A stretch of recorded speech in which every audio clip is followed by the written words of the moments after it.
Au nom du Père et du Fils et du Saint-Esprit. Amen. Viens, esprit de sagesse et de conseil, avertis-nous. Viens, esprit de piété, réjouis-nous. Viens, esprit de science, enseigne-nous. Viens, esprit de crainte de Dieu, garde-nous. Viens, esprit de paix, donne-nous ta paix. Ô Seigneur, envoie ton esprit et tout sera créé et tu renouvelleras la face de la terre. Bien-aimés dans le Christ, nous sommes en ce jour 5 octobre.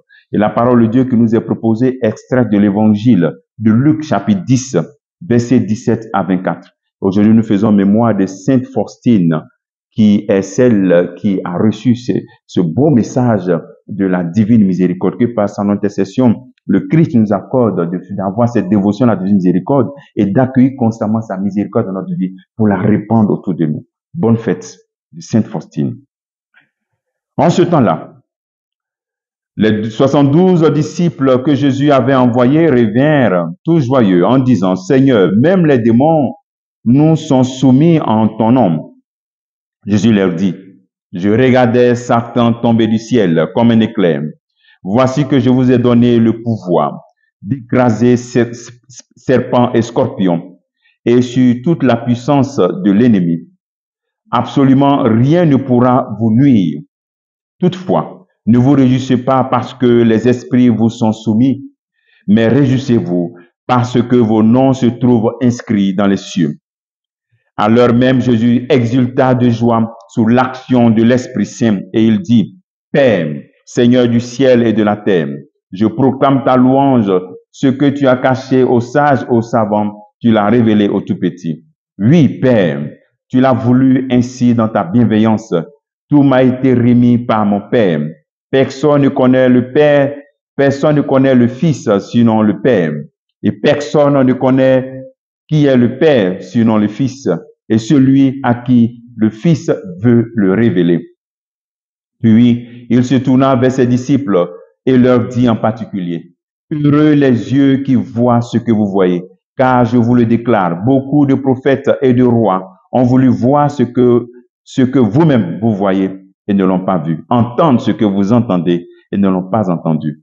Acclamons la parole de Dieu, louange à toi, Seigneur Jésus. À travers cet évangile, le Seigneur nous invite à ne pas avoir peur, à ne pas avoir peur. Il nous a donné tout pouvoir. Voici que je donne tout pouvoir d'écraser serpents et scorpions. Le Christ nous donne tout ce pouvoir. Donc, n'ayons pas peur. Ne sommes pas des chrétiens qui ont peur.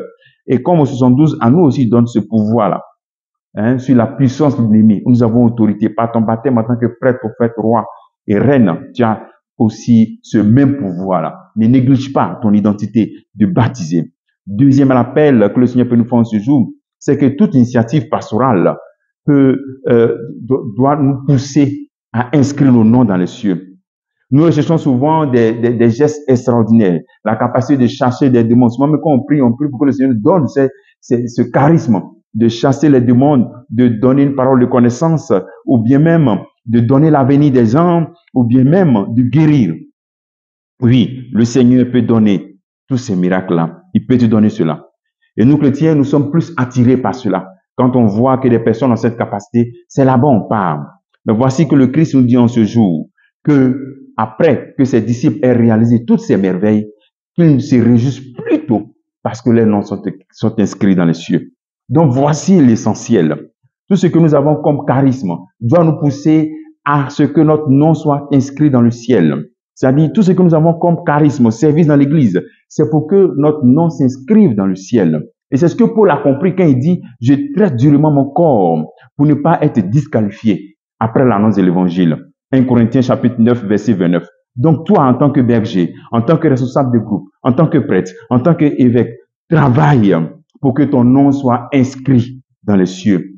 Travaille pour que ton nom soit inscrit. Et tous ces dons que tu as, toutes ces capacités que tu as d'organisation, de mobilisation, de guérir, que cela t'aide à ce que ton nom soit inscrit dans les cieux. Ça dit sauver ton âme. Prends soin de ton âme. Prends soin de ton âme. Et fais cette parole de Paul aussi ta parole. Ne sois pas disqualifié après l'annonce de l'évangile. Et le Seigneur qui se réjouit, qui se réjouit en voyant toutes ces merveilles. Et je prie le Seigneur pour que toi aussi te réjouisses en voyant les merveilles de Dieu autour de toi et dans ta vie. Et enfin, en se réjouissant, il dit à ses disciples, à ses apôtres, bon, heureux sont les yeux qui voient ce que vous voyez. Je me demande, est-ce que aujourd'hui nous avons l'Eucharistie? Est-ce que les chrétiens se réjouissent de l'Eucharistie, Jésus qui se donne à nous? Il y a beaucoup de chrétiens qui sont dans des villages, qui parcourent au moins 5 kilomètres par jour pour aller faire la messe. Toi, l'église est à côté de toi, mais tu ne fais pas de messe. Il y a des gens qui sont en Europe et qui n'ont pas cette chance d'avoir des prêtres pour faire les messes, mais qui sont obligés de suivre des messes en direct. Toi, tu es là, dans le nez de l'église, mais tu ne vois même pas ce Christ qui donne à toi. Et toi, le Christ te donne à toi qui dit, prenez et mangez. Et tu dis, non, Seigneur, je ne suis pas prêt. Prions le Seigneur pour que nous puissions nous aussi exulter de joie par rapport à ce que nous voyons, le corps de Christ, la parole de Dieu qui se donne à nous. Comme travail que tu peux faire ce jour, tu peux te poser cette question. Que vas-tu faire en ce jour pour que ton nom soit vraiment inscrit dans le ciel? Que le Seigneur te bénisse au nom du Père et du Fils et du Saint-Esprit. Amen.